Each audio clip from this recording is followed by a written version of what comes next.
Hey, everybody, welcome to another edition of NasCard Radio. This is episode 130 of NasCard Radio, where trading cards and racing meet. I'm your pal Val. With me is Joe in the know. How are you? I'm good. How are you? Doing well. And then the man, the myth, the legend, PSA and White Castle Hall of Famer Logan. How are you? I'm feeling sassy tonight. Very nice. Sasey. Yes, that's a good segue here. Got a great show loaded today. Of course, they're all loaded, but um, we have upcoming races. We have finally NASCAR is back. We're gonna have truck race, Xfinity, Cup racing. We have an update to the update of the 1988 Max PSA Earnhardt. Um, Thanks to Tim Mozzie, there's been a sighting of the 2022 PRIZM variations in NASCAR, and then our main topic is going to be TTM through the mail autographs in person, prepping for those and that whole process. Now's a great time, I think, to start thinking about that or start sending some stuff out.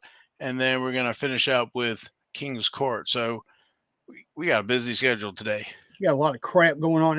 As we like to say, we have our NASCAR radio buttload of stuff to do. Yeah. So let's get to it. So truck race. Yeah, we're getting some truck races today. It's going to be Friday, February 17th. That's race number one. That's the Nextra Energy 250 at Daytona International Speedway. Followed by Saturday, February 18th, we have the Beef. It's What's for Dinner 300, also at Daytona. And then our Daytona 500, Sunday, February 19th at 2:30 p.m. Eastern. Qualifying going on today. Today being Thursday, Wednesday, and then do races on Thursday. Practice Friday and Saturday. So we already talked about like Formula One and IndyCar. They don't start up until March 5th, Sunday. So, but looking forward to Daytona 500. I don't know if anybody has any sneaky picks for Daytona 500. Ooh, Mr. Carter, Mr. Carter. I know Alex Bowman for you. Well, I had picked qualifying is still going on as we speak, as we record here. Currently, wah, wah, wah. Alex Bowman is on the pole. I think this is like the sixth, seventh, eighth. I've lost track how many years he's been on the front row, either on the pole or second. So he's guaranteed that spot now. So at least I think so. It's like I said, it's still going on. But anyway, talking about predictions for races. For the truck race, I'm going with Corey Heim as the winner of the truck race. I'm going with Sam Mayer for the winner of the Xfinity race because I think that'll be his first Xfinity win and it'll be a big one. So I'm hoping for Sam Mayer. And I may be going out on a slight limb here with the Daytona 500, but my pick for the winner of the Daytona 500 is none other than the number 23 car, Bubba. Oh, interesting. Yeah, so I don't know what you guys got. Those are my picks. Joe, you want to go next? You want me to go next? I just have a Daytona 500 pick, and Logan, I chose the same person as you. I just think he's gonna pull it out. I really do. Awesome. Yeah, That's great. I really do. Yeah. Oh, wow. I'd love to see Bubba win, but I think it's going to be Ryan Blaney. That would be cool too. Oh yeah, I would like to see Ryan Blaney win. I mean, he didn't win it all last yeck, so that would be a way to heck of a way to kick off the season. Oh yeah. Yeah, for Xfinity, I like. I mean, no, it's the truck. I like Corey Heim and Xfinity Sheldon Creed. Okay, I'm good with that. Oh. So we'll see. This time next week we'll know. Yeah, we will know. All right, we got a long way to go and a short time to get there. So Let's go. Our next bit of information. I gotta get. All right, pull up some screen here. All right, we got that showing through. The remember last week we were talking about that 1988 Max Earnhardt, the fake one we saw on PSA's website, and we were able to put in the cert verification and pull it up and look and see those images. So we noticed that now we get a certificate number provided was intentionally deactivated in the PSA database. Yes. So now, yeah. So if somebody has that cert and they go and they're at a show and they go to verify it on PSA's website, they will get that message. So Well, your handy dandy friends here at NasCard Radio contacted PSA. We contacted them, and thank you to Jackie at PSA. She was able to deactivate this certification. So now, if you buy this card and you go to look at it to see if it's a real cert, it's not. So there you go. So we'll have to see if we see it in Chicago. Well, the guy that had that, he genuinely acted like he didn't know it was fake, unlike the other guy with the one with the gym slab. And Yeah. he said he was going to take it over there to PSA and let them look at it, but we came back later and it was still in this case, and apparently he just brushed it off and thought we were a bunch of morons. So that's okay. Well, I guess there's a couple things going on. The line for PSA was long, and then he's not going to leave his table, to go over there. So, not making excuses, but just kind of using just it is what it is kind of a thing. You're making excuses. Yeah. Well, anyway, now when you go to a show and you see an Earnhardt and you know what to look for, this is also now a second way that this cert's been deactivated. So. Yep. That's awesome. That's why you don't buy gem slabs and you buy PSA slabs. Correct. Yep. Okay. So that was that. That was a little update. Now, next one. Let me share screen again. You're so high tech. Yeah. So thanks to Tim Mozzie on this one. I'm still investigating, but I got a kind of a tip off here. You can see this Austin Hill, and it's the orange reactive. And then here on the back, you can kind of see what we're looking for in this bottom here underneath his name, Austin Hill, in that white area. You can see the version there. That's just a regular plain base card with PRIZM. And then here is another auction. Again, the same reactive orange, but you'll notice in that bottom area now that the autograph is guaranteed by Panini America Incorporated.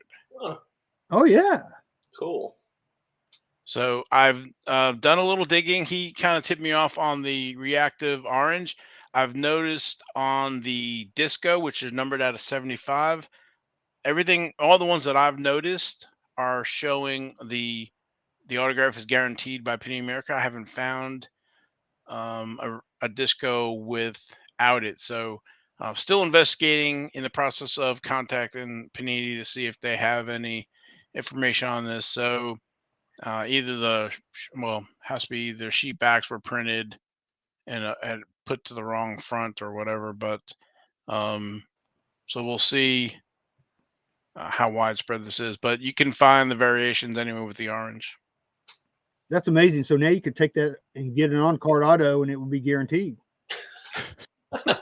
Yeah, I don't know about that, since like the Dak Prescott, whatever, with the auto pen or whatever. But anyway, so there's some variation backs, I guess, here. So I don't know. I guess it's a variation. I don't know if it's error or whatever you want to call it, but it was very interesting to see this. So yeah, and definitely shout out to Tim for letting me know, and we will dig more into it. I couldn't find any silvers with it or regular base with it. I think I looked at some of the blues, didn't see any. Again, it's early on, so um, if you have any 2022 Prism, you might want to check the backs here and let me know in the comments. Let us know in the comments what you find. We can try to compile and get our hands around an idea of what we're looking at here. So, Yeah, I'm gonna be checking the backs of mine for sure. yep. Alrighty. Let's stop that screen. All right, we're rifling them right through here. Next, TTM through the mail autographs. Now is kind of, I think, a good time to, if you're interested in doing it, or if you haven't done it in a while, it's good time maybe to fire up the get some envelopes and the pen paper out. Get an idea of if you have some projects to work on, or Joe, I don't know if you work on any particular projects, or if you have a theme. I like to do either sets or insert sets signed. um, NASCAR is great because a lot of the older drivers and most of the newer drivers sign through the mail. Now, you might not get it back next week, and it could take a few years to get back depending on who, but you have a high probability of getting those back. Totally. Yeah, I focus on a lot of the, I would say, like legends or drivers. I don't even know if I'd consider drivers from the 90s legends. I mean, I guess like Mark Martin and Jeff Gordon, of course they're legends, but like Hall of Famers, but then just people that I grew up idolizing and never got a chance to meet, and that's what I focus on. But I'm also working on the 88 Max set. I have, I think, like 60 or 70 autographs from there, something like that. And then the 91 Tracks STP set, and then the Harry Gant commemorative 94 wheels set. I'm doing that one. And then the rest is just like a free for all. Just send out whatever I can, whatever card looks cool. And I qualify them too. Like if the card doesn't look like it would accept an autograph very well, then I don't even bother, don't bother sending it. But. Yeah, some cards look, I guess, better, or they're dark. Then you need to worry about what color marker or whatever, and some of that's hard to do through the mail. The 88 Max is one of the ones that I've done a few years ago. Those are great for sending through the mail. They're not very expensive for the most part, and the white, there's no gloss on them, so they take an Sharpie pretty well. There you go, right there. Yeah, like that. I have to show you a little variation. And Val, I think I mentioned this to you at some point, but if you can notice the difference in the, how do I get it? Yeah, notice the difference in the autographs. So we got Bobby Allison here and then Bob Sunderman here, because in the 60s, Bobby Allison raced under an assumed name, Bob Sunderman, when he was like, I guess they put a bounty on him or something like that. And so he would sign into the race as Bob Sunderman. And that was a point that I wanted to mention. I don't know if now's the right time, but I guess I'm bringing it up. It's fine. Yeah.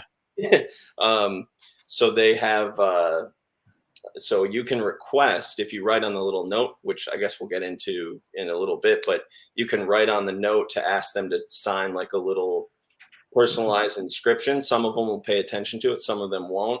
Ned Jarrett and Bobby Allison are two that actually have responded well, because I had Ned also sign,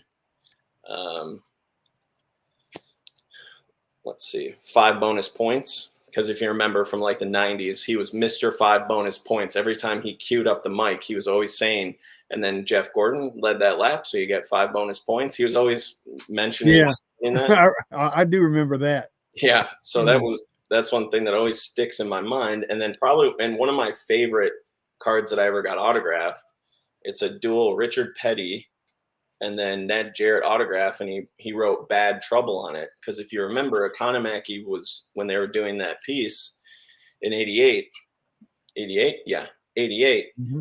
They were doing a piece where Economaki was talking about, I think Dale Earnhardt. I think it was a piece on Dale Earnhardt, and they were going to that separate piece while the race was going on, and then they just cut right back to Petty flipping over, and then the first thing you hear was Ned Jarrett saying "Bad trouble, bad trouble." So that's just a moment that I'm like, I always think about that. That's like a monumental and very important moment. So to have this autograph like that is just really important to me in my collection.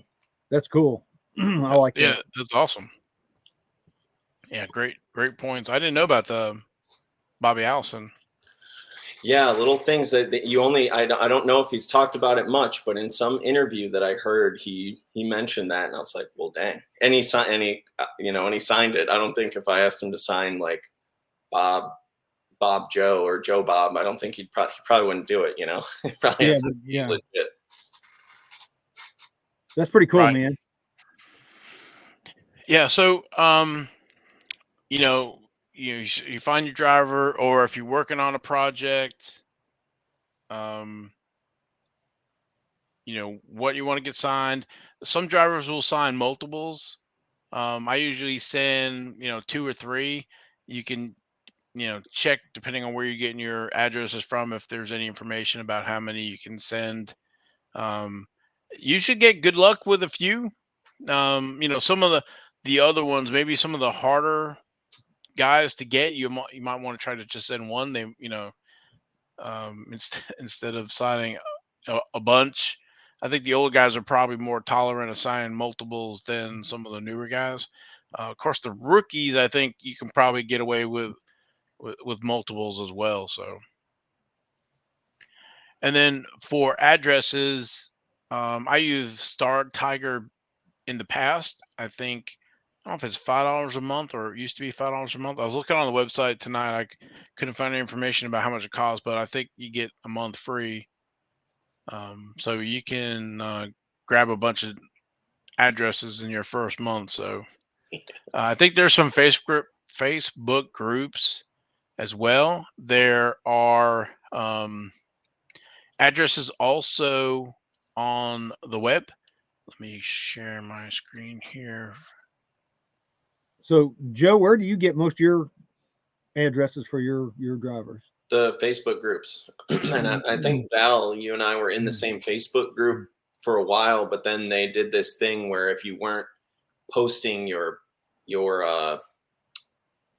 returns, cleaned house, if you weren't posting your returns, they kicked the people out. So I wanted to mention that because with this video, probably people that are true autograph collectors are going to come and benefit from the information. There will probably be some people that will show up just to try to get autographs to resell, because there are a few people in those groups, and I think that's frowned upon, to have that sort of angle with doing this, with this part of the hobby. And so they try to keep those groups real clean. So I try to post as much as I possibly can, but I think the name of it's Autograph NASCAR TTM, or NASCAR TTM 500, or NASCAR Autograph 500.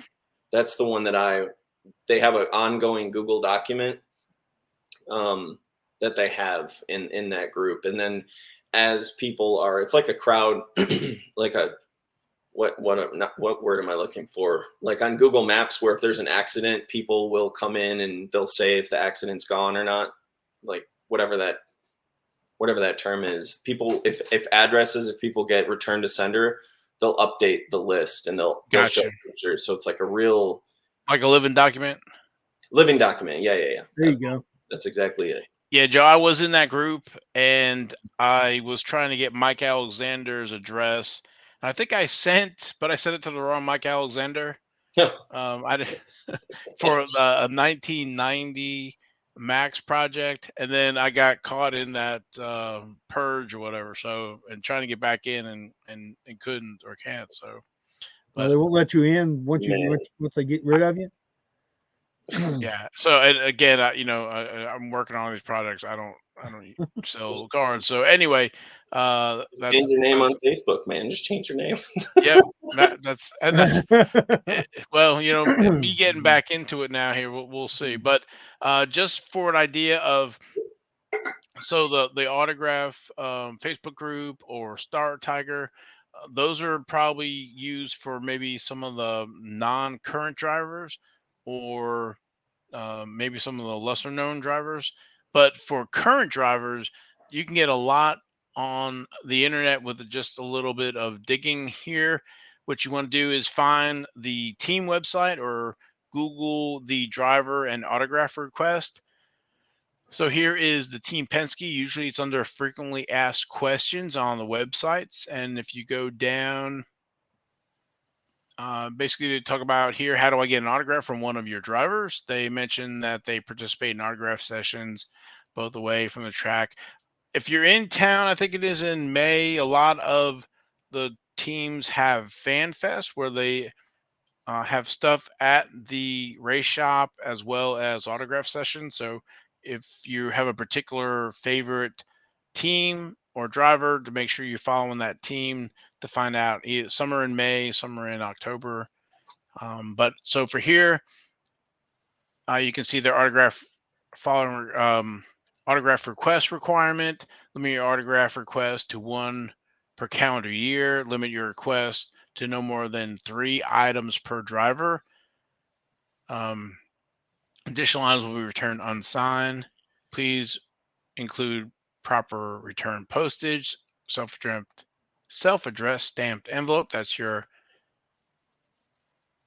SASE there, Logan. You're And being sassy. yeah, um, eh, do not send multiple driver requests in one package. So if you're going to send to Joe Logano, that needs to be in its own envelope, and Ryan Blaney in its own envelope. So here they have a different address for Joey Logano or your attention autograph request. And yes, it's a different address. Ryan Blaney, Austin Cindric at this address. Will Power, Scott McLaughlin, and Joseph Newgarden to this. Oh, I need to send. I think I got one of those Australians, Scott McLaughlin's. I think I need to send over there. So again, the address is right there, and we'll go through addressing the envelope. And if you haven't already request an autograph from Richard Petty, I would definitely recommend that. If you go to the Petty Museum under autograph request, there's obtain an autograph. You may send 2 items or drop off 2 items per person to have autographed at the Petty Museum. Again, no more than 2 items per person. And they give you the address right there. So, I mean, you can't beat that, right? 2 autographs from Richard Petty. Have you ever seen the process of that? Because I've actually been there on the day that he dang, excuse me. He's all choked up over Richard Petty. I know, Logan. It's all right. It's okay. He was very excited that day too. So drink some of that official soft drink of NasCardRadio. Okay. Well, I'll take Let it out, buddy. Let it out, Logan. I don't know where that came from, man. That was crazy. She's got my eyes watering. Anyway, what I was going to say, have you ever seen the process? Because he's got two ladies that are his friends that at least it used to be that work there, and they lay out these long tables, and they put all the items on the table, and they have them all ready for Richard to come and sign. So he just comes in one day, he signs everything, and then they just take it and they pack it back up and send it back. So all he has to do is just go in there and sign. He doesn't have to do anything else. So it's really good for him. So he can do that with no problem. Yeah, he signs multiple times. So your requested time or getting it back is not going to be, huge. Where I've seen some of the drivers where they might sit down and sign, once or twice a year or something like that, and you might not get something back for a long time.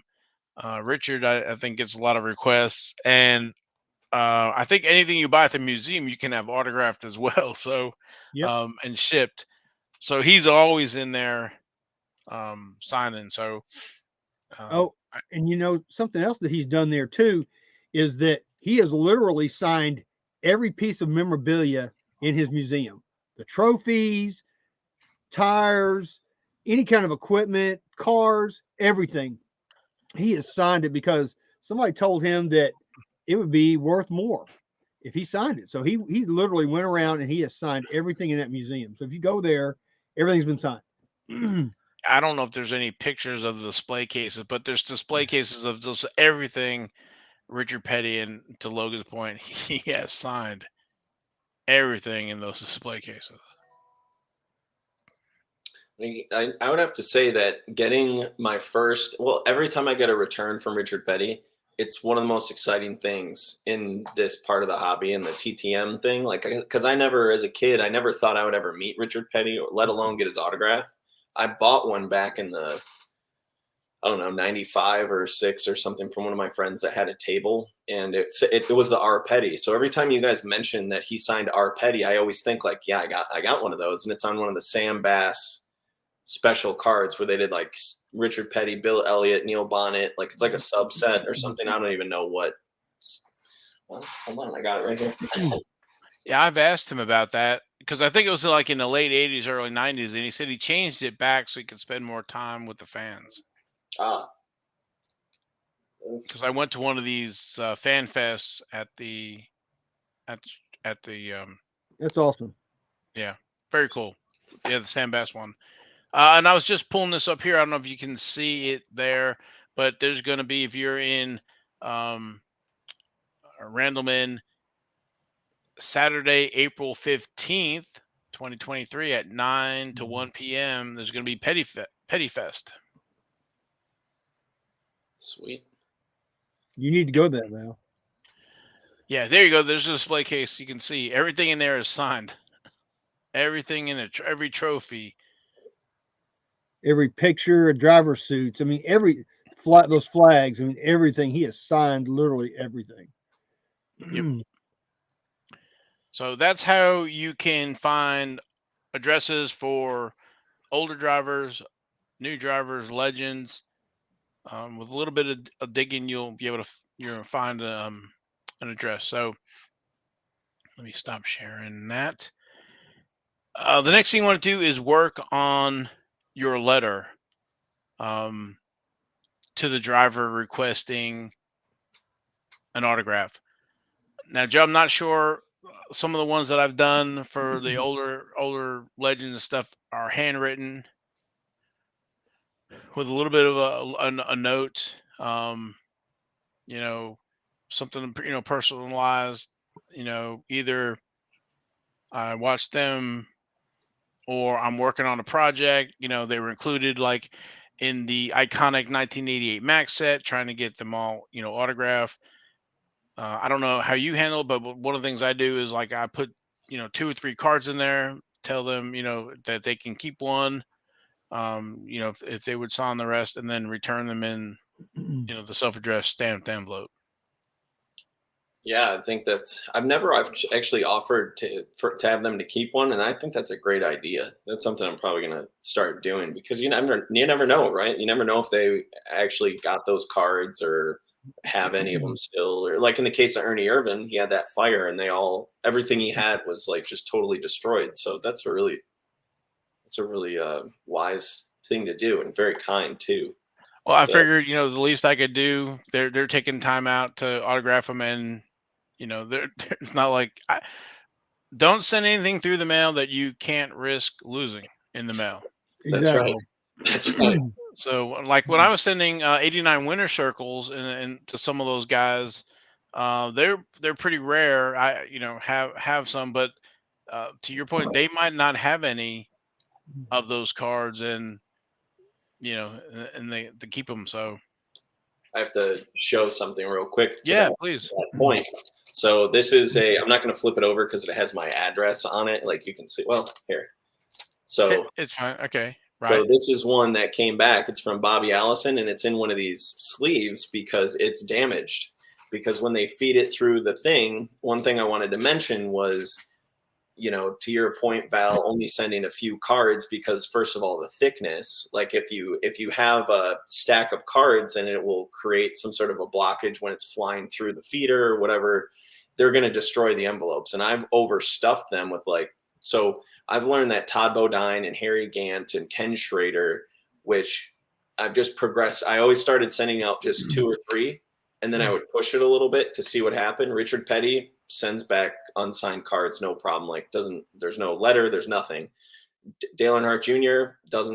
I haven't received anything back from him. Chase Elliott doesn't sign anything. Haley Deegan stopped signing cards.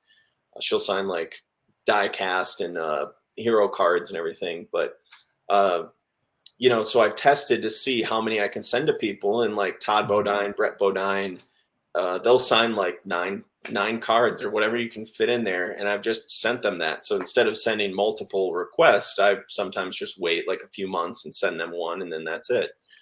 And then I've also sent cards because inside this one, I'm just going to open this up right now if that's cool. I like how you got one of the we don't care envelopes. Yeah, right. 2 weeks ago that had my address and that was it. It had just the little ticket or the little piece of paper that had my address. There were no cards, no rest of the envelope, nothing. And they sent it back to me, and I was like, okay, great. I have no clue who that was. But this one, as you can see, is so it's like a card coming out. And the reason this is in a top loader is because it was a relic card, and I had Bobby Allison sign that one. And so it looks like they discarded the penny sleeve and the piece of tape that was put on there. But so to your point, don't send anything that you can't possibly risk losing. And that's totally true. And also another cool thing is Bobby Allison, yes, 99 times out of 100, he'll send one of these cards autographed too. I have a bunch of those, which is another thing where I have this little envelope because I never knew what to do with the stuff. And it's just all the extras of Dale Inman signed my little note card, Joey Knuckles business card, rejection letter from Dale Jr., Kyle Petty had his when he was promoting his book, he would send business cards, Waddell Wilson, a little extra card, Natalie Decker. Oh wow.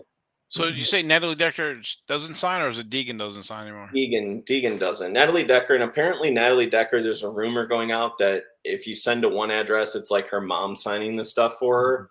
I don't know if that's true. The autograph looks similar. It's to the address they say to send it to. So yeah. Dr. Jerry Punch, a little note card from him. Yeah, those little extras are nice. I like that. When I was sending out to Hall of Famers, I would get some. I even got a letter back when Herb Thomas was still alive. A letter back from Herb Thomas. Oh wow! Yeah. So when I was going to say, I wrote a few notes while you were talking, Joe. Yeah. Sometimes when I send to the letter to some of the legends and stuff, I would ask, what their favorite track was or something like that. So I would actually get some letters back. Wow. And I don't know if it was Speedy Thompson. I got this big, page and a half letter back. That was, was really cool. I think he was just talking about his wife and stuff. And, just, it was really, really, really cool. I'll have to dig that out. With Petty, I sent too many because I wasn't checking on the website or didn't, but I got a slip of paper back that said, it was only 2 per year. Deegan, I haven't sent to. Now, Chase, did you send to Dawsonville or did you send to Hendrick? Dawsonville. Oh, okay. Because Yep. I've sent to Dawsonville and have got him back, but not in the last couple of years. So that's the thing is that he stopped signing because probably 6 or 8 months ago, everyone was in the groups. It's a good way to know the barometer of what if they're signing or not. People were getting return to sender on all their Chase. So people were saying, save your stamps, Chase isn't signing. And mine was out for a year and a half before I got the return to sender one. And I think in that time I sent out another one because I'll do that. Because to your point again, if I don't get a return back within a few months or 6 months, I'll send another one thinking that it's just okay.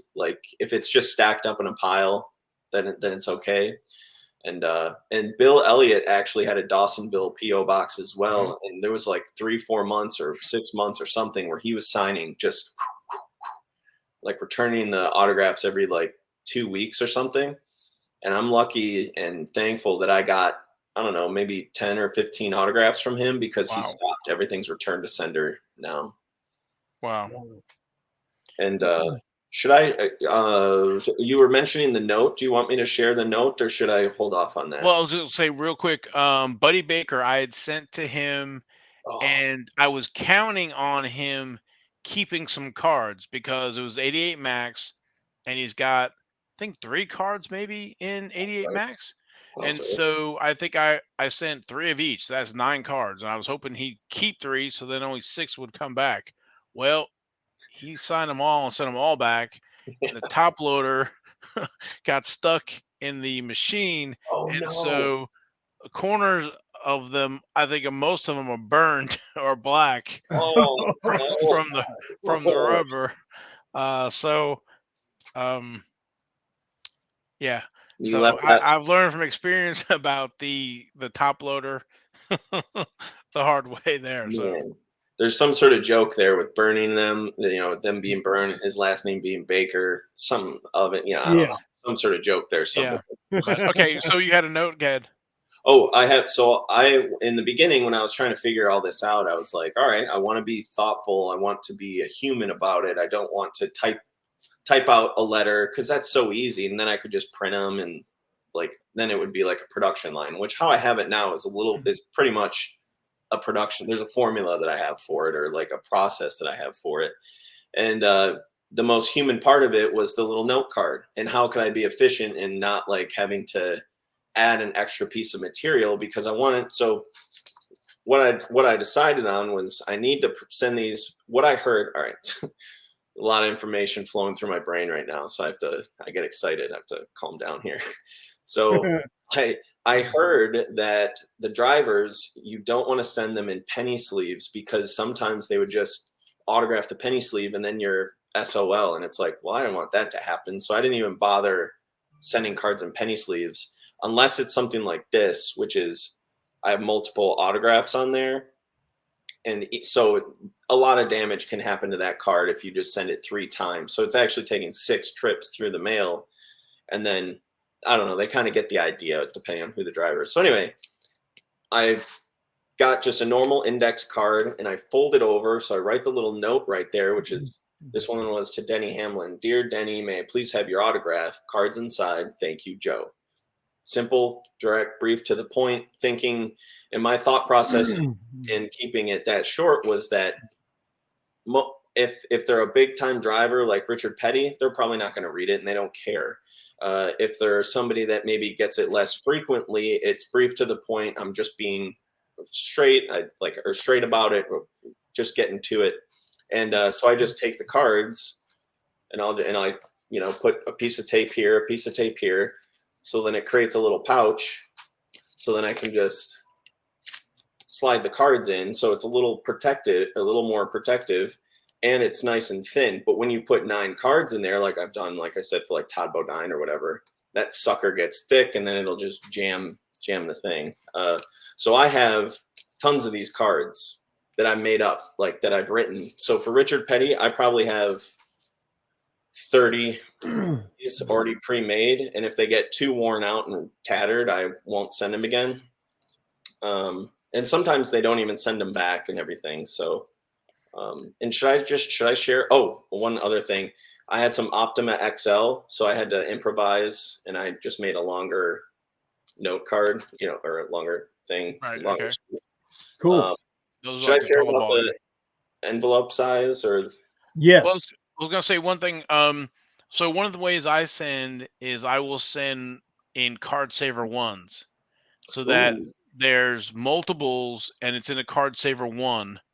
Now I have, when I sent to Marcus Ambrose, he did sign the card saver one, but then realized it and took the card out and signed it as well. So I might put them either in a top loader, maybe in a team bag, but then I will use the like semi-stick blue tape and write on it, like, or take one of the things I do is I take a notepad, the sticky note, and cut it, and so that it's like a little bit of a bookmark type thing, and so you can kind of tell like, oh wow, this opens up, and so as a Yeah. pull tab, just I was trying to make it, and it's one of my notes is like try to make it as foolproof as you can. You have the new drivers might know about some of these modern supplies and stuff, and the older drivers don't. So um, you kind of like make it as foolproof as possible because I think to your point, Joe, is some of the guys don't get a lot of autograph mail, and so they don't go through the numbers like some of the newer drivers do, and they're going through a ton of stuff. And so just quickly, I know early on, like Bubba Wallace, I saw him in person, and I had him sign a card. He went to the back and signed it because Ooh. of the gloss.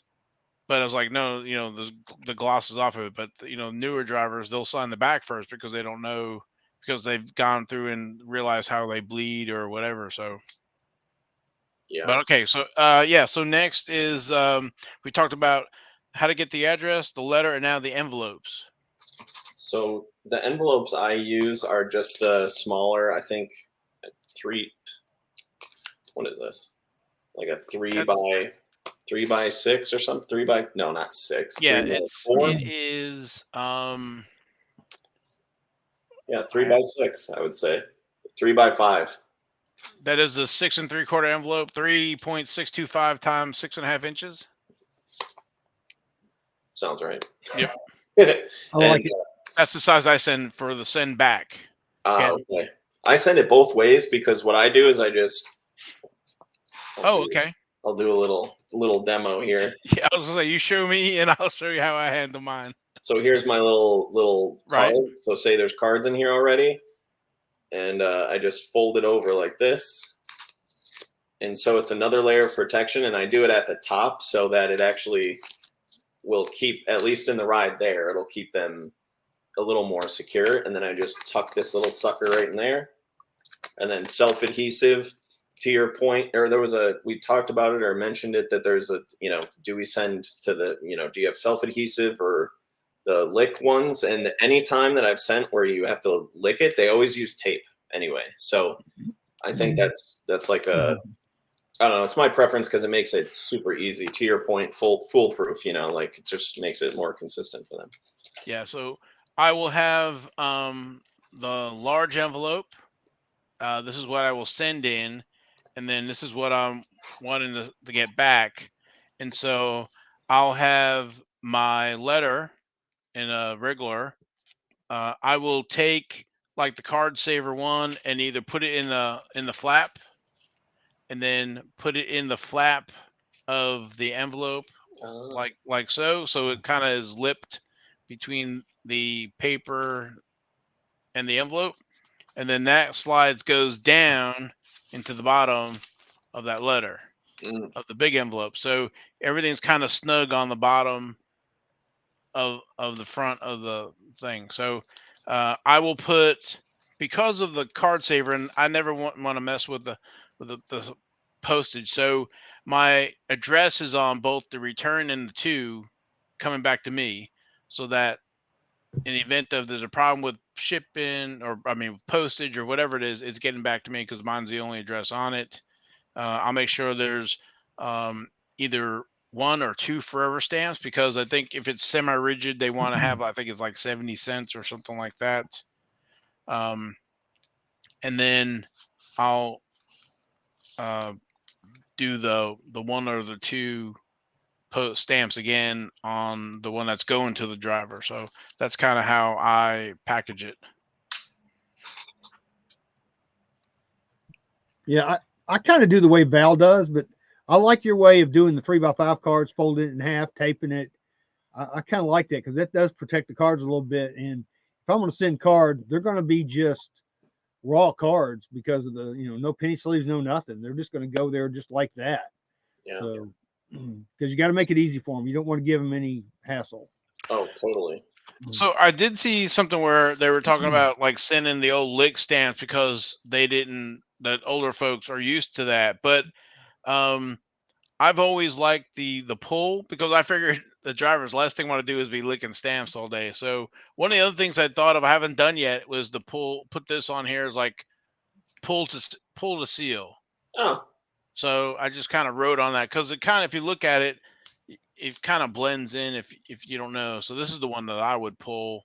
and they're Um, just licking the seal. Like, it won't work. yeah, I have gotten them back where they haven't even sealed them. I Oh, guess. wow.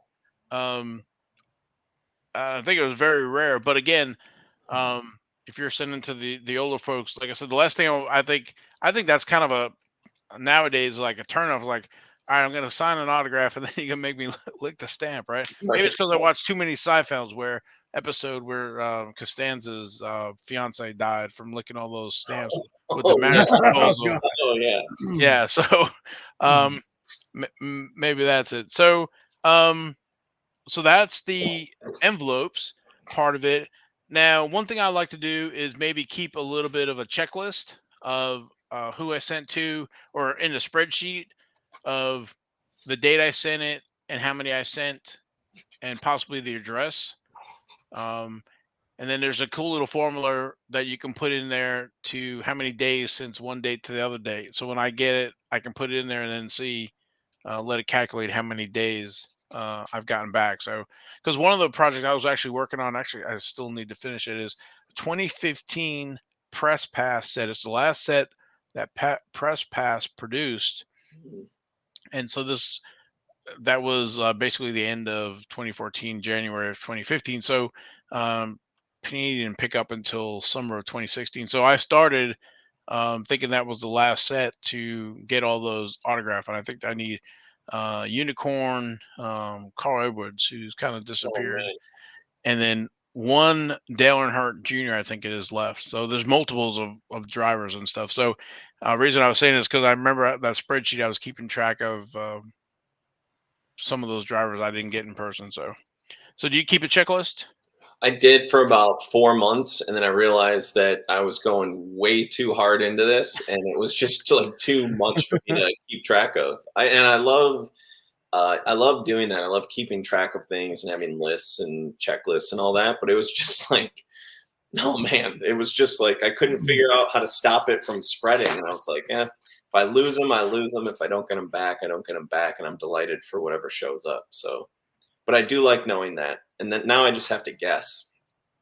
Yeah, yeah. I always like that. It's like you get the letter back. It's like, all right, who could this be from? Maybe you can kind of look at because the to and from are my address. So maybe look at the postmark to kind of see what state it kind of came from. But Yeah. being in Charlotte, or my mail comes through Charlotte anyway, that's probably the bulk.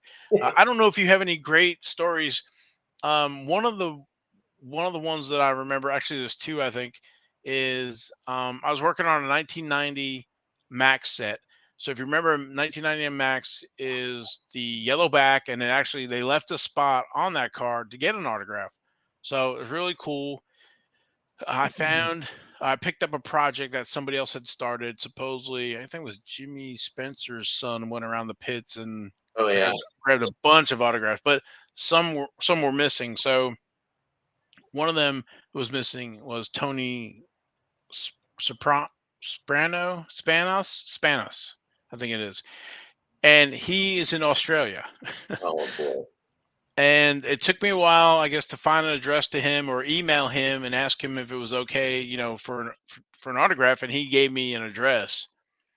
And so what I ended up doing was going to the Australian postage site and buying some postage from Australia, because I can use US postage to get it there, but then he can't use US postage to come back to me, right? So because he needs Australian postage. So I went and figured out what it would be, and I mailed one or two, and eventually I got one back. So that was one of the cool ones. And I think when Marcus Ambrose retired, I think maybe I had some leftover Australian postage, and he would sign through the mail. So Of course, and then we talked about last week. Trevor Boys, I sent to Canada, got some Canadian postage for the trip back. So Where do you get that? You just get does the post office sell you internet like Canadian postage?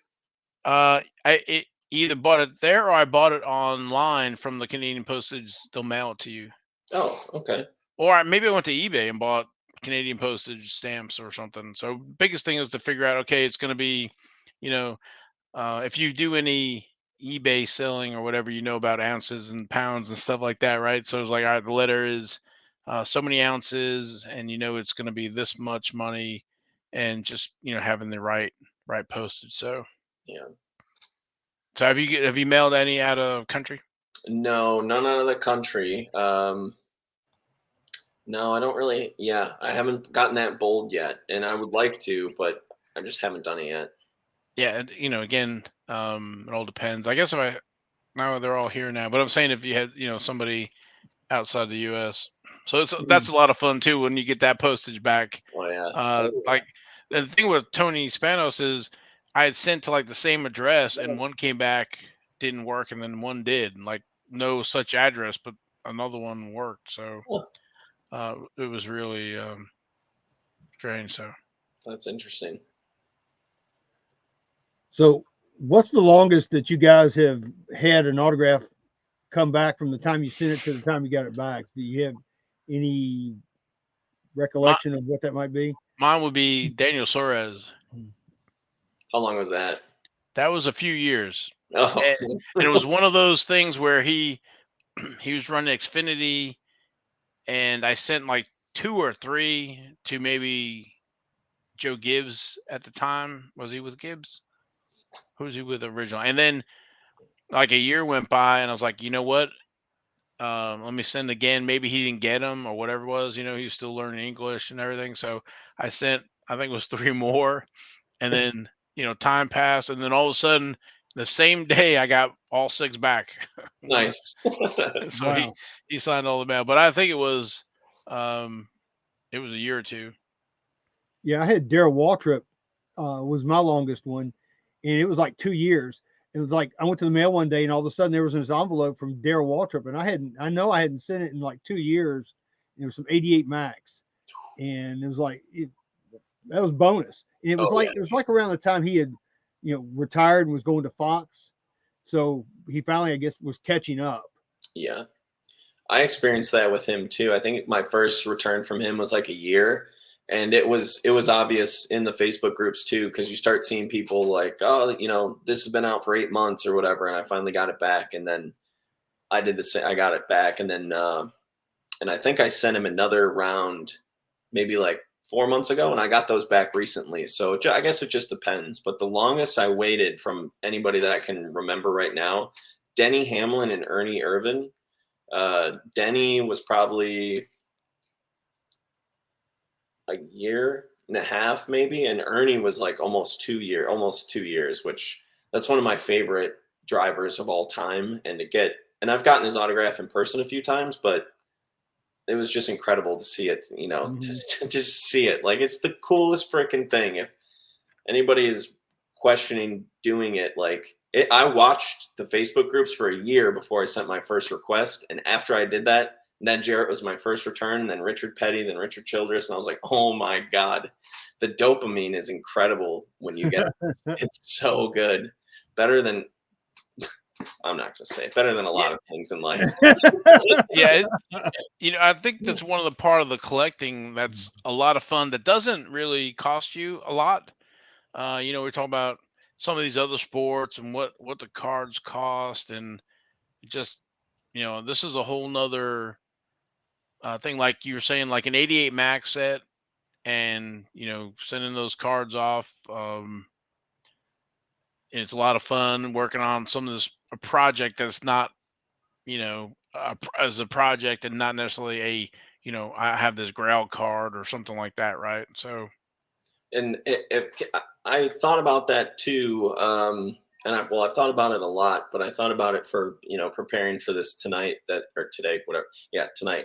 And that it removes the stress of, the opportunity for a sale. And what I mean by that is most of my collection, except for stuff that I had when I was younger, I know that life can shift and transition to the point where I'll have to unload stuff. And I'm currently doing some of that. And this part of collecting, though, removes that sort of stress or that option, which is a little bit of a nuisance when collecting other types of cards for me personally. And it just is all delight, and it's just, I just have to show. So this is like my first binder from 2021 when I started doing it. I think there's 495 cards autographed in here. And then last year I kind of went nuts. And You can't lift it up. Yeah, 2 binders with over 1,000. And Wow. it's like, I mean, it's just, I feel like I'm making up for lost time, because like in 97 was the last time I went to a actual in-person autograph session. And they were, sorry if I need to stop talking about this, you just let me know. But so one of the original projects, I didn't mention this, but one of my first projects I ever did was the 97 Press Pass premium set. Because I don't know if you know this, these autograph incredible, absolutely incredible, almost as good as, if not better than, the Max Premier Plus cards, which I found were the most desirable to have autographed. And you'd think that coating, the ink would beat up and it would look sloppy like some of the autographs do, like on the Earnhardt here, it's kind of like all beat up, but that's because they signed on the back. But oddly enough, the fronts of these cards accept ink really, really well. So anyway, all that to be said, I would get, What year's that? 97 premium, Okay. Press Pass premium. That's the one with the double burners, which one of my favorite cards of all time. 97 double burner. If anyone's hearing that, don't look for them on eBay, because I want them all. Yeah, I traded one to you. Yeah. Yes, you did. Yes, you did. And I had that card back in the early 2000s, that exact card. I owned it before. So it That's was so weird. wild to get it back. Yeah. Yeah. Oh, man. I'm like a truffle pig for double burners, man. I won't stop. But anyway, so I started. So it was like I kind of went overboard with all this for a lot of reasons, because it was like making up for lost time, first of all. And second of all, if I can share something a little more, a little heavier, not too heavy, but a little heavier, and how this actually is it's a very positive thing for me to engage in, to be mindful when dealing with the stressors of life and things that can happen.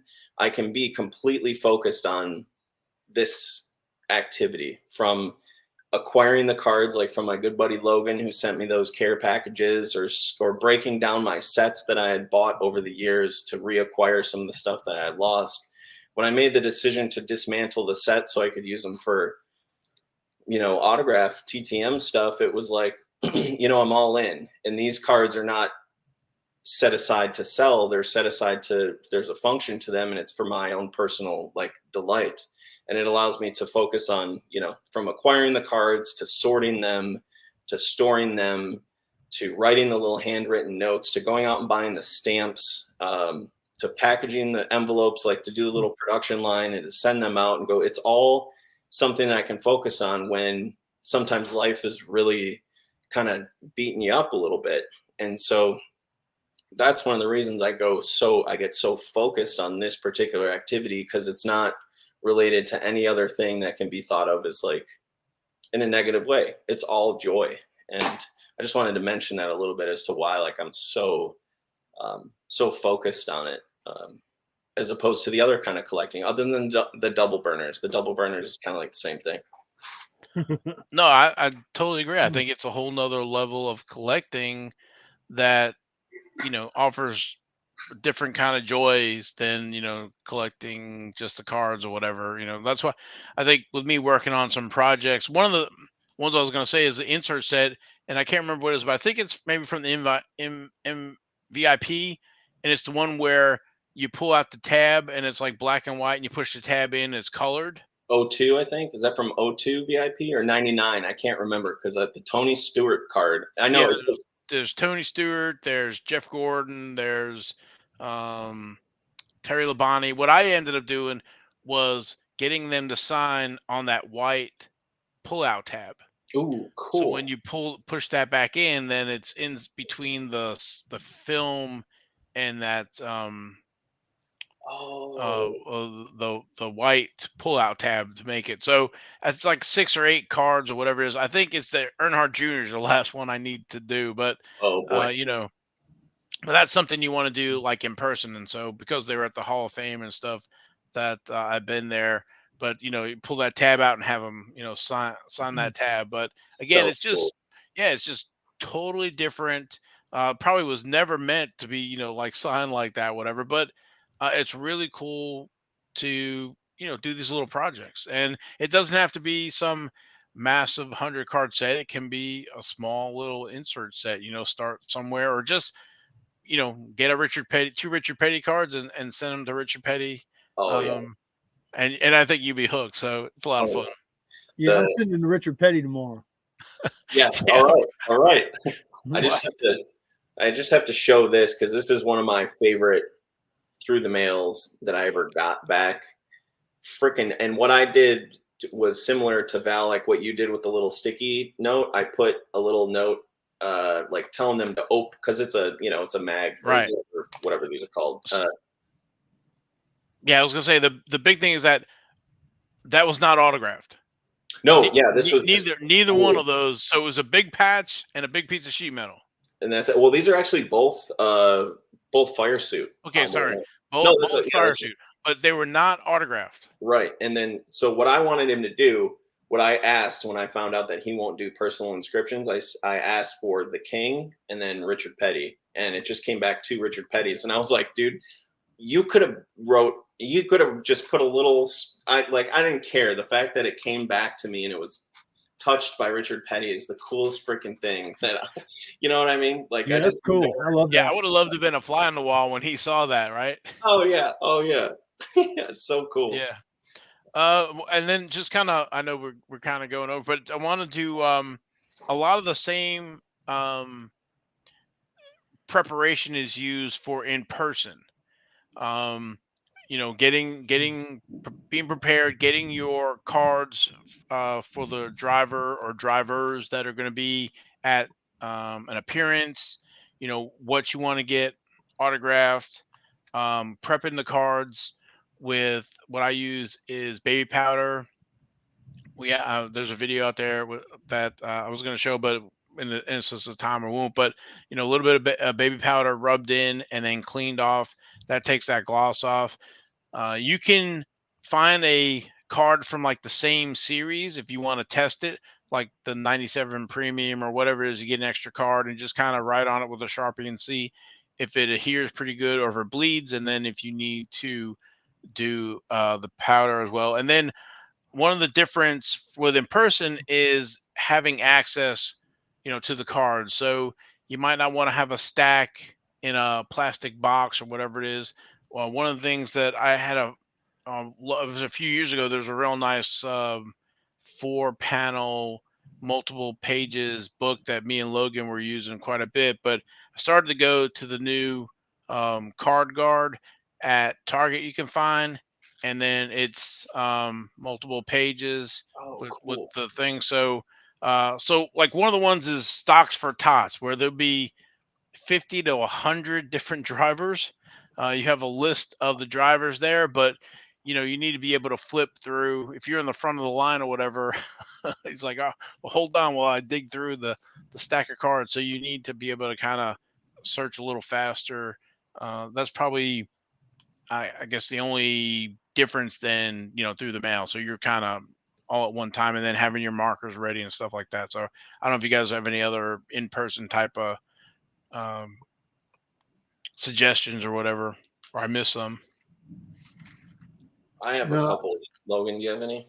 No, I mean, Val and I pretty much do the same thing. So I'm pretty much the way he does it's the way I do. Because a lot of times, well, not so much anymore, but it used to be when we'd go to the Hall of Fame we'd be together, and then, of course, we'd be trying to get different autographs, but we had the same mythology of getting the autographs and how we, pulled them out, had them ready, and all that. So, again, I'm like Val.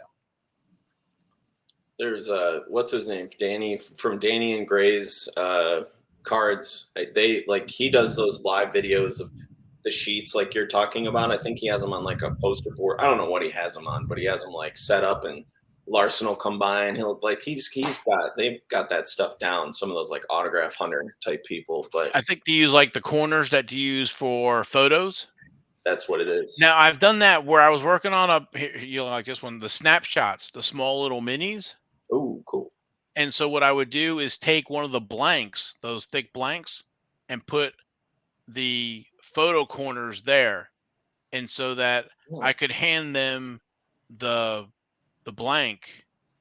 Like a full size card. So it would be a full, instead of, like trying to handle a mini, unless it was like Terry Labonte and then he signed the blank and then realized it and then signed the card. So I've got a blank signed that way. But anyway, so it's just trying to think outside the box, try to help them, and then try to keep at least, not that the cards have to be, gem mint or whatever it is, but, just trying to do what I can to help keep the card pretty good, and trying to be able to be able to handle it, right? Because it's a mini is what is like, it's not even 2 inches, probably 1.5 by 1.5 or something like that. So yeah, just trying to eliminate any sort of like eventuality or catastrophe or nuisance or anything like that. And one thing that I have is and it has a little story to it, and I'm sorry, like I guess I'm a guest, so I'm just like putting my feet up on the couch and sitting back.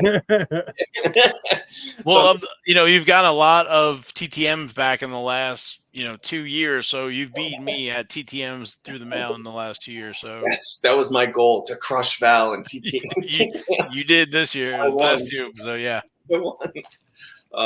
So one of the things that I've sent comic books, because Richard Petty, or there's those NASCAR comic books. I've sent a few of those to Richard Petty and stuff. So that's cool. One thing that I lost, so in the 90s, I had this NASCAR flag. This is not the one. This is another one that I purchased. I lost that in a storage unit that I lost like 10 years ago.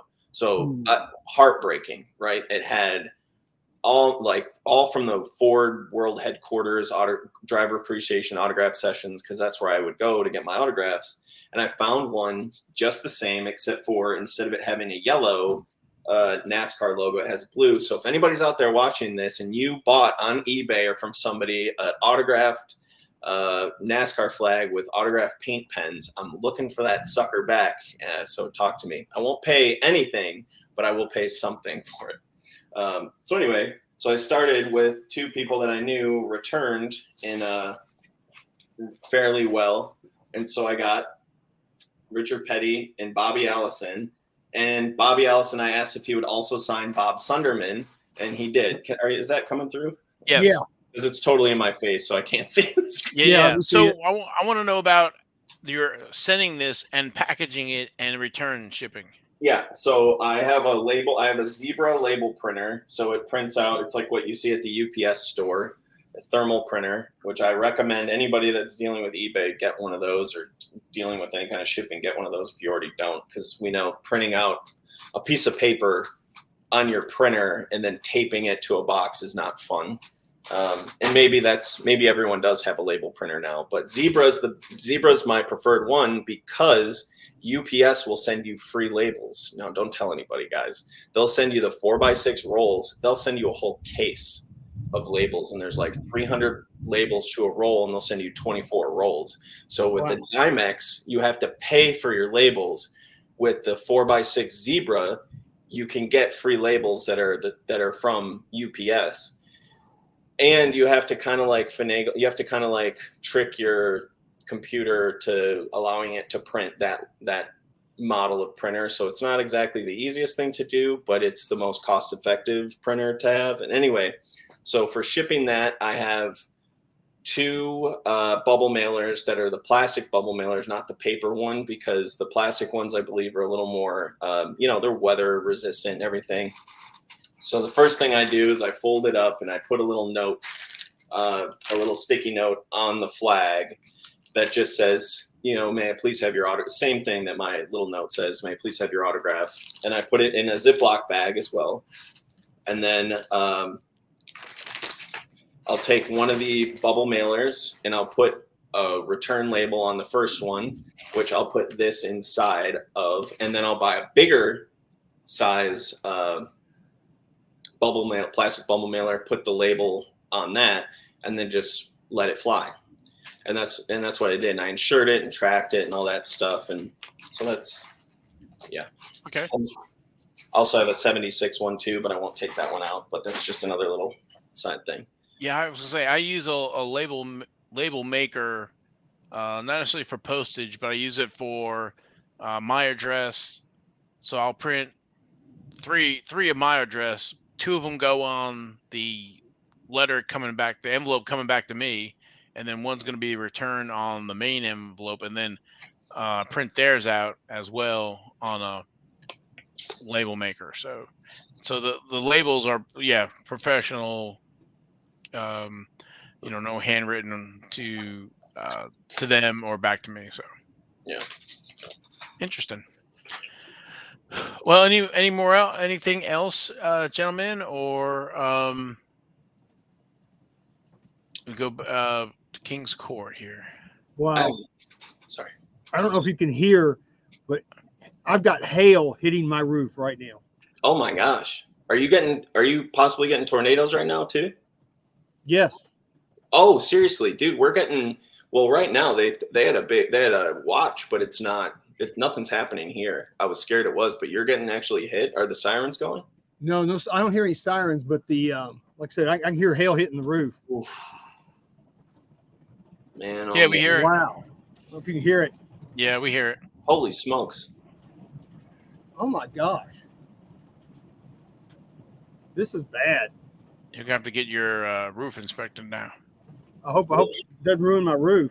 Oh man. Yep. All right. One more thing, if that's okay. Yes, yeah. So the last piece of this little thing, or the last little interactive piece for me for the whole TTM thing is, so I started in March of 2021, and I've recorded every single envelope that I've gotten, aside from the Bobby Allison that I just opened with you guys, but I've recorded them all. So I probably have like 150 or 200 videos or something like that I haven't posted anything yet. And I will post those at some point. I just haven't decided when to do it. But I don't go into any of the details about what we're talking about. It's more of just a show and tell video, like, holy crap, I can't believe I'm getting an autograph from Richard Petty type thing. So I just wanted to mention that. That's cool. Awesome. Yeah, because when I do it, that's what I'll do too, is I'll do videos, because you kind of want to have it in posterity or, whatever. Yeah. Yes. And show people what you can do too. It's always helpful. Absolutely. Well, I got a few information here. Also wanted to let everybody know that it looks like Panini is back sponsoring Greg Alding. They at Daytona, possibly some other races as well. So it's good to see the Panini America car back out there on the track. So be looking for that this weekend. Also want to give a shout out to new subscriber Landon Wilder for subscribing to the show. Yep. If you subscribe to the show, we'll give you a shout out as well. And then also to Kyle Cat, Skid Marks, Justin Williams, and Beans Ball Card Blog for the YouTube comments. We read them, so please leave them. All good folks right there. Yep. Yeah. Everybody's in the community is just awesome. Oh, yeah. It's a great NASCAR and racing cars are where it's at. So they don't break the bank. A lot of fun to collect. So, but stay away from those double burners from '97. Yeah, don't stay away from those. So, yeah, and Joe is buying, by the way. I'm buying. Yeah, I don't have any money, but I'll figure it out somehow. Like, I'm trying to find the 1998 maximum 3-star general autographs. I'm only missing a few more. Yeah, they're all numbered to 100. I'm only missing a few, and I got a what did I get? John Andretti, and it's like lost in the mail. Oh no! You know who's Yeah. I think going after that set too is oh my goodness, skid marks. Oh, all right. I'll have to read Yeah. out to him. Yeah, I think he's going after it. Yeah. Casey. Okay. Yeah, I'm only missing a few. I have the most of them. They're all on the PSA set registry. So I'm pulling for you. If I find one or if I see one, I'll let you know. yeah, I think it's Mark Martin, Earnhardt, and Jimmy Spencer, I think. Good Lord, that Earnhardt. Oh Yeah. yeah. Yep. Can you Whenever imagine? Oh gosh. well, Out of 100? No way. Come on, that's gonna be bananas. Like if you find that on eBay, that sucker's gonna fly. Yeah. Hopefully, it's just mistitled for you, Val. yeah, we'll see. But if it's in a lot with a 97 double burner, there's nothing I can do for you. All right. All right. I guess, gentlemen, it's time to cue the music. No, it's No. not. Wave it off. Yeah, stop. Put on the brakes. Couple of things to talk about real quick. You saw that Panini was at the Super Bowl, right? Does anybody know if they gave away cards or anything, or were they just there just showing off the brand? I'm not sure. Well, when I went to the Super Bowl, there's usually, a little KR package or something. They gave away, I guess it was '96, the little 3D stuff. So I would think that Panini had something, but I would imagine it's just football. Yeah, but my point is I wish they would do something like that for like the Daytona 500. Oh, that would be awesome. Or the 75th anniversary in Darlington. Yep, that, which I'm getting ready to talk about that as well. All right, strike that from the record. Okay, and speaking of the Daytona 500, does anybody know who won the Panini contest to go to the Daytona 500? Has anybody heard of anybody? No. If anybody out there knows who it is that won, leave a message, send us an instant message or something. Let us know. We'd like to know who won because we'd like to maybe get them on the show and talk about their experience. So that'd be pretty cool. Awesome. All right, and another thing about the Super Bowl. What was your all's favorite commercial of the Super Bowl? Is that This has got to be easy for you guys. So I'll go ahead and spoil it for you. My favorite commercial was the advertisements for the Daytona 500. Yeah. So that was my favorite commercial. And talking about the 75th anniversary of NASCAR, we did a show about picking our 75 drivers. We took the 50 from the 50th anniversary and added 25 more. Well, today, the 15th, NASCAR announced that they will name the 75 greatest drivers in NASCAR history throughout their 75th diamond anniversary. Okay. Ooh. And here's what they say. I'm just going to read this. They say a blue ribbon committee comprised of former drivers, team owners, industry personnel, NASCAR executives, and current and former media members and people from NasCardRadio will determine the 75 greatest drivers. It's an unranked list, but it will be unveiled this spring and culminate with an in-person celebration at the esteemed Goodyear 400 race at Darlington, May 12th through the 14th. So they're going to have like a lot of the drivers there at Darlington. That's going to be incredible. Val, you got to go. You have to check. See if I'm going to be in town. Now then I'm going to start going through my supply of cards for all 75. Oh my gosh. I think it'd be like shooting fish in a barrel, but who knows? But Jim France also said, he's the chairman and CEO of NASCAR. He said that the 50 greatest drivers list from our silver anniversary is the anchor program and an honor for each of those drivers, of course, who are on that list. He says, we look forward to adding 25 new drivers as we recognize the 75 greatest drivers by recalling the talents and heroics that made each so remarkable. So that's exactly what we did here on NASCAR Radio. We took the 50 and then we just added 25 more. And that's what NASCAR is going to do as well, because you can't take that away from somebody. If you've already named them one of the 50 greatest drivers, you can't say, well, you're no longer one of the 50 greatest. So they're taking that list and adding 25, which we'll see what happens and see how close our list is versus what the esteemed people from NASCAR come up with. We'll see what they get wrong. We'll see exactly what they get wrong. Damn straight. Yeah. I'll put my knowledge against any of theirs. Absolutely. And yours as well, Logan. Yes.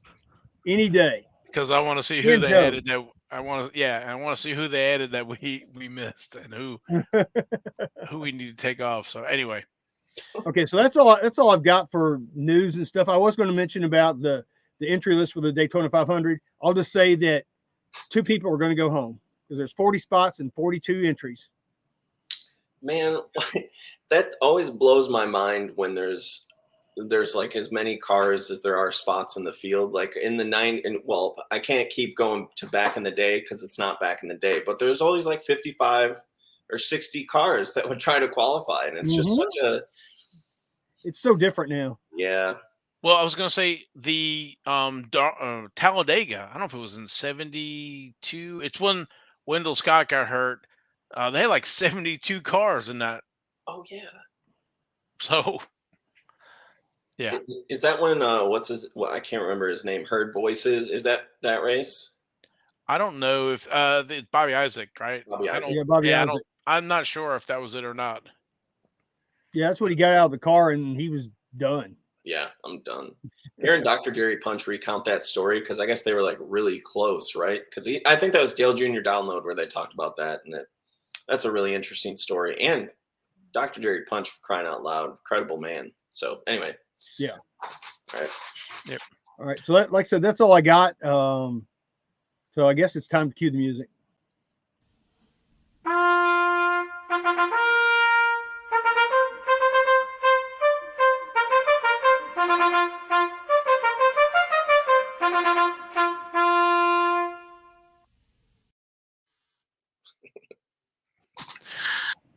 All right.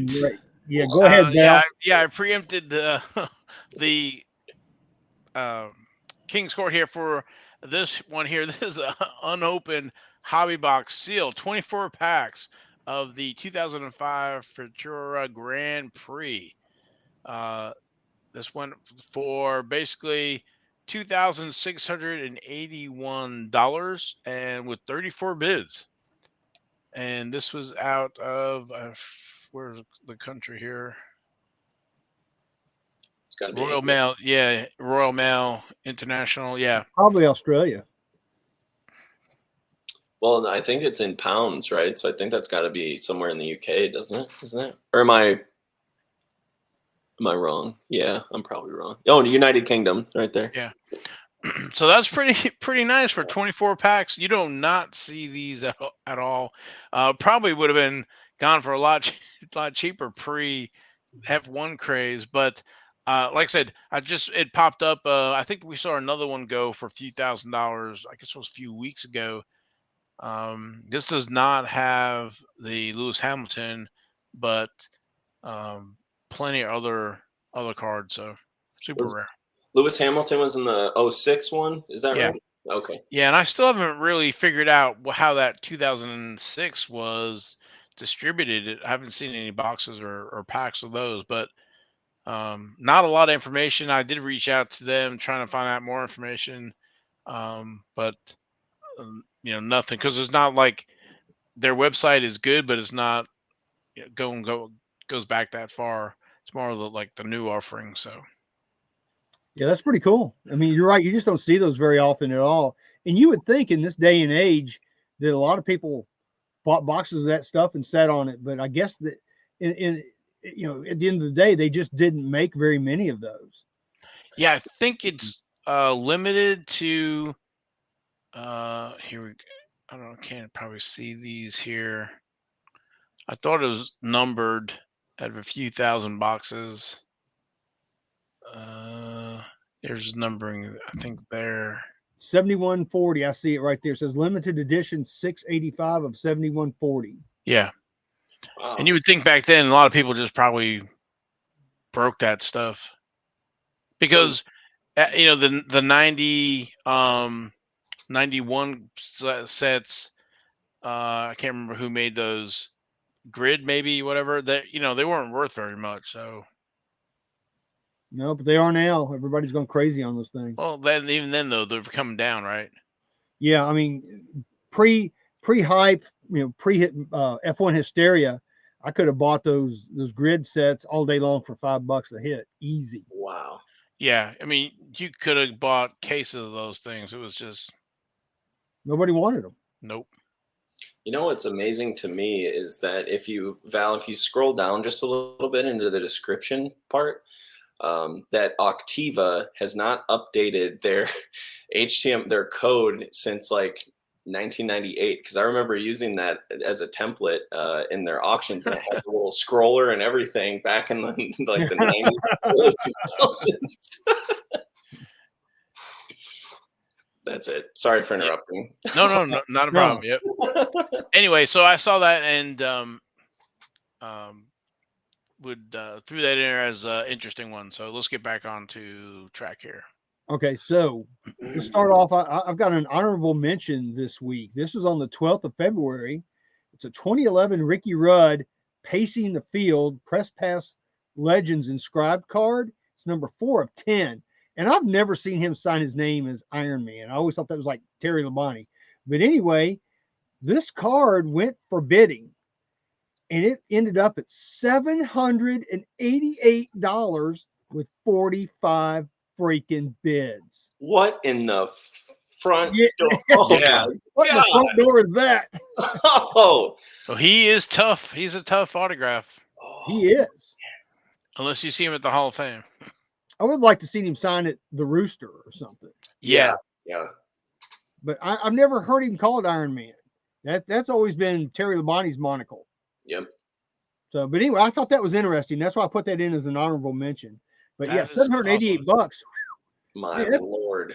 That's Dale Earnhardt money right there.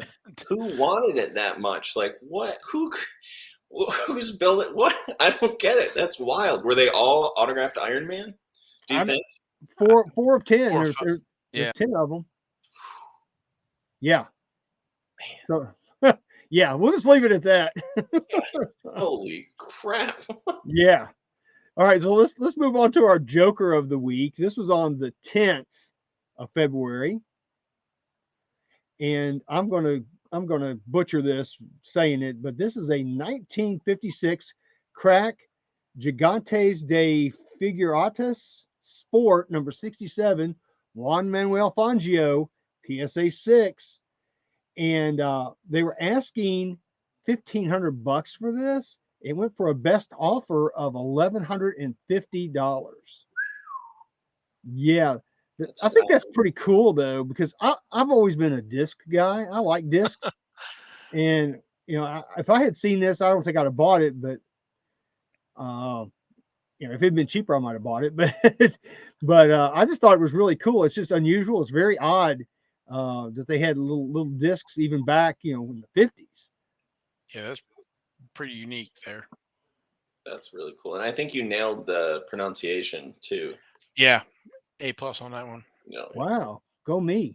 Yeah. But yeah, I just thought that was cool. And of course, everybody right now is on a Juan Manuel Fangio kick. So all his stuff is like really going up and getting super ultra expensive, especially the older stuff from the 50s. But anyway, okay, so let's move on to our Jack of the Week, our young driver. This is on the 12th of February. It's a 2022 Topps Chrome F1 Logan Sargent. I like his name, by the way. And it's a gold auto out of 50. They were asking $790, and they accepted the best offer of $600, which I think is kind of pricey. And look at that autograph. That's kind of Ty freaking Gibbs looking chicken scratch there. Yeah. Wow. This is out of 50, $600, and they're banking on the next big thing. Yes. Yep. People are. I mean, I'll have to admit, I did buy one of his Topps Now PSA 10 rookie cards, but I only paid like $30-something for it in a PSA 10. So it's not like I spent. No, you did real well on that. Yeah. Yeah. So I didn't spend a lot. I think it was $34, something like that's what I spent. But Yeah, he's the next big thing. He's driving for Williams next year. He's the Great American Hope. We'll see what happens. Um, I'll be rooting for him because A, he's from America, but B, he's got a really great name. So there you go. Yeah, maybe that's what all the money's for.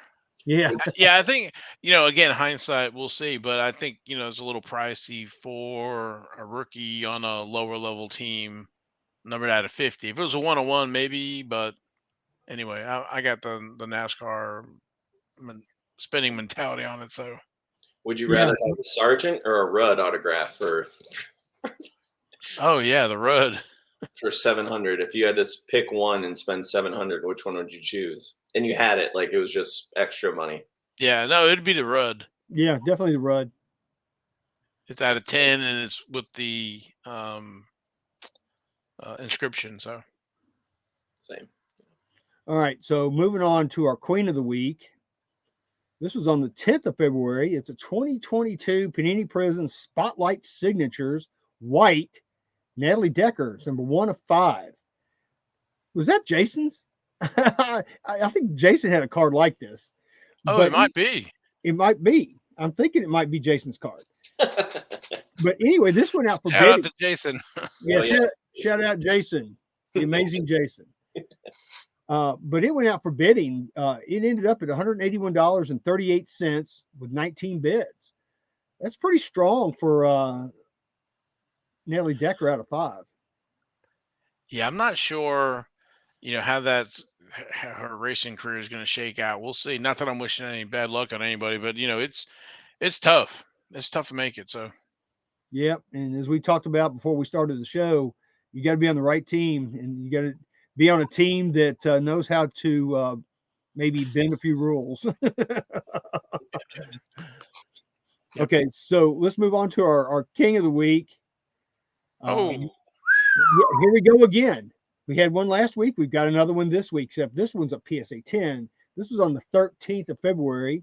It's a 1988, number 99, Max Dale Earnhardt. They say rookie, but that's debatable between all three of us. And they say it's rare, graded a PSA 10. They were asking. They had a buy now price of $2,100. Somebody went click, and they bought it for $2,100. wow. Yeah. Man. In 2020, I bought a PSA 8 for like $150, which I have to still go through and do all the fact checking on it from your guys' videos. And somebody was selling a PSA 10 for like $400. I didn't have the cash, so I didn't get it. But man, every time one flies for more than that, I always kick myself. And dang, same thing's happening right now. Yeah, if you want to know, I would have stocked up on them and saved. Me too. Yeah. But the one we had last week was a PSA 9, and it went for $650. So a 9 at $650 versus a 10 at $2,100. You think that's about right? You think this went too cheap? I know that PSA's got the value at like $550, which is like way too low for a PSA 10. I think it's in this ballpark. Yeah, seems right. Feels right. I'd have to look at the pop on it, but we've said it on the show. It's a Grail card. Yep, 100%. No doubt. It's a NASCAR Glamour card as well. Yeah. I have a one with the medallion logo, and it is beautiful. I actually got it from Casey, and man, I can't wait to send that sucker in and see what it gets. It's absolutely beautiful. But what do you think what do you think a PSA 10 of that would go for? Do we don't even know, do we? The one with the sticker on it with the number. Yeah. That's out of 999, which actually really it's out of 1,000, right, Val? Yes. There's a 0. There's Double a 0. There's a 000. Yeah. I saw it for sale actually and grabbed snapshots, but back in the recession days. So the one that got away. yeah, if I would all the stuff I saw, and the Wendell Scott NASCAR driver license, I would have bought that too. Oh my God. Yeah, it only went for a few $100. Man, you see those Davey Allison cut driver's license and stuff too, or the race car license. I just hope that doesn't end up getting cut into some relic card, because that is too important. You know, when they cut those things up to get their signature. Let's hope not. I don't know. I guess I'm to your original question, I don't know, five grand for a PSA 10, $9.99 Yeah, maybe. that's what I'd say. Somewhere, I'd say 5, maybe even up to 6. Come on, Casey. Yeah. Yeah, All but right. this card keeps showing up all the time, but it's an important card in the hobby. Big time. Big time. And definitely one of my favorites. Oh yeah. All right, so let's move on to our one of the week. This was on the 10th of February. It's a 2022 Topps Chrome Sergio Perez, number 21, black Ray Wave. I have to say that right, Ray Wave. Oh, So, of course, it's a 1-of-1 superfractor. It only had 2 bids, but it ended up at $1,225. Wow. That's a pretty cool card, though. You have to admit, I like the way that card looks. Yeah, these are the blasters maybe or something? Well, I can't remember how the Ray Waves, if they were exclusive to something, but I this don't is remember. Chrome. I'm sorry, this is Chrome. Maybe it's the light box, maybe. Whatever. Anyway. It's an awesome card. That picture, they did a good job with the picture, getting all the sine waves on it. I like that. If they would have scanned that, those waves probably wouldn't have shown up. You know, sometimes those colors don't come through. You're right. Nailed it with that one. Yeah. Yeah, that's a nice one. So I think that's probably about right for that card. I mean, given the prices of F1 cars these days, I think that's probably right in the ballpark where probably where it should be. Yeah, he's won some races. I expect him to win some more. So. Yep. Yeah, he's teamed with Max, so yeah, he's got a good chance of winning a few races this year. Yep. All right, so last but not least, our Royal Flush of the Week. This was on Valentine's Day, the 14th of February. It's a 2022 Topps Chrome F1 orange refractor. It almost looks gold, but it's an orange refractor. It's number 17 of 25. It's a PSA 8. And of course, it's autographed. It went out for bidding, and it ended up at $4,000 with 47 bids. Wow. That is a badass looking card. Excuse my language. So it is. It really is. Yeah, it's gorgeous with that gold, orange, and the orange in his middle of his suit with the Red Bull and that stripe. It really pops. And his signature is, sloppy, but dang, it just works there. Like it just does. Yeah, it's not an LS. It's nice. Yeah, and you notice it's off center, left to right. So I think that hurt it. Yeah. But still, it's at a PSA 8. I mean, I always ask this question: what would a PSA 10 be? I mean, would that be 10,000, 12,000? I mean, who knows for a card like that? Yeah, I don't know. And there's no rule of thumb either. There's no strict multiplier that you can abide by for something like that, which is wild. Like it's absolutely wild. Yeah, I mean, you're only talking third year now for the Chrome, and this is at a 25 too. So imagine some of the lower numbers. And I don't know if that, how much the visual appeal is into that price as opposed to the, at a 25, if that makes sense. Well, I don't know what it is about that card, but it's not the same, but like the 89 Griffey Upper Deck, there's something just about the way he's holding his finger up and just how badass it looks to me that I'm just getting, because when you pull an 89 Griffey or when you see it, there's a certain like gravity to that card. And that one, I don't really care about F1 cards that much, or I don't know much about them, but that one just is like, there's just something about it that just hits me kind of like the 89 Griffey. And maybe I'm stepping out of bounds here, but that is a killer card. Yeah, it's like, buy the card, not the holder. I mean, it's a nice card. Oh, yeah. So there you have it. That is this week's King's Court. Awesome. Thank you. Well, I don't know if we have any more info, and if you I can't talk here, I guess it's been after hour and whatever, but definitely want to thank our sponsor, Panini America. I guess we'll say any more closing, anything you guys thought of that we missed during the show. Yeah, I know Logan always does so. Yeah, but they actually have more than one thing. One thing we didn't talk about, and I don't know if anybody saw this today, and we'll talk about it. I think we can talk about it next week. Is that Topps has the 24 hours of Le Mans license to produce cards. So I think they're going to produce, old cards of old posters, and I think maybe cards of some of the, great drivers. Carroll Shelby was on a team that won in '59. So imagine a Carroll Shelby Topps 24-hour Le Mans card. Cut autograph Carroll Shelby. Can you imagine what a card like that would be like? That would be cool. Oh my God. So this probably needs to be a topic for naturally another day, but also Ford is getting back in F1, 2026, and Andretti is working, I think, as well. I don't think it's the Ford is tied to the Andretti announcement, so I think Andretti is working on getting a team as well in F1. So, I can see that F1 is definitely bulking up or for more in the U.S. and what that's going to mean for the card market. So it's like we have a little arms race going on with NASCAR and F1 because I mean NASCAR if they're not feeling it they need to, they're doing the Chicago road race. So F1's coming into the U.S. here, so we will see. But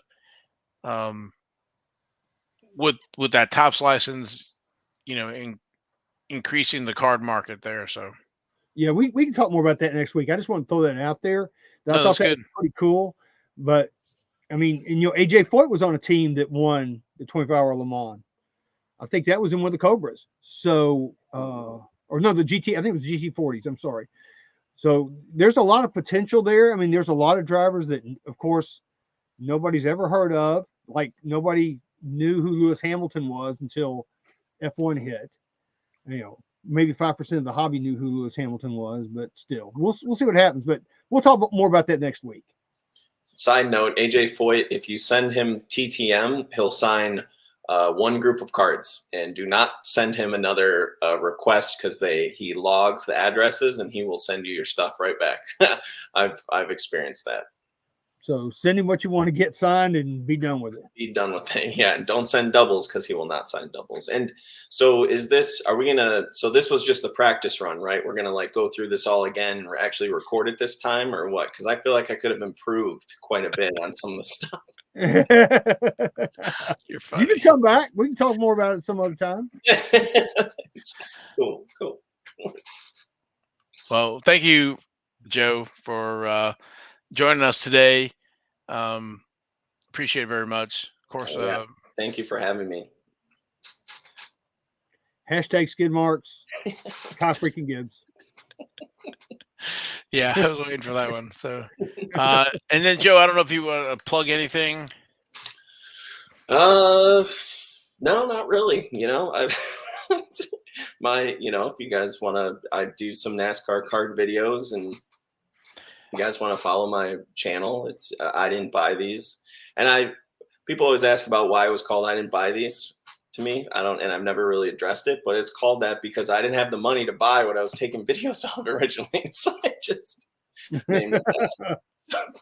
So that's it. But yeah. All right, mystery solved. That's awesome. Yeah, no, you do a good job with the videos. I've watched some of yours. So yeah, we're always about education, not necessarily the the money part of it or the investment part of it. It's more of the entertainment and education on stuff. So trying to put out stuff that we've learned, other people can maybe they find that same passion and can save them some steps and stuff like that. Like today, TTM stuff. It's a lot of fun. Hopefully, everybody will be sending off to Richard Petty at least. So. Oh heck yeah. So. All right. Well, then that's it for me and the guys. Thanks for watching. When we will see you next week. we're out of here.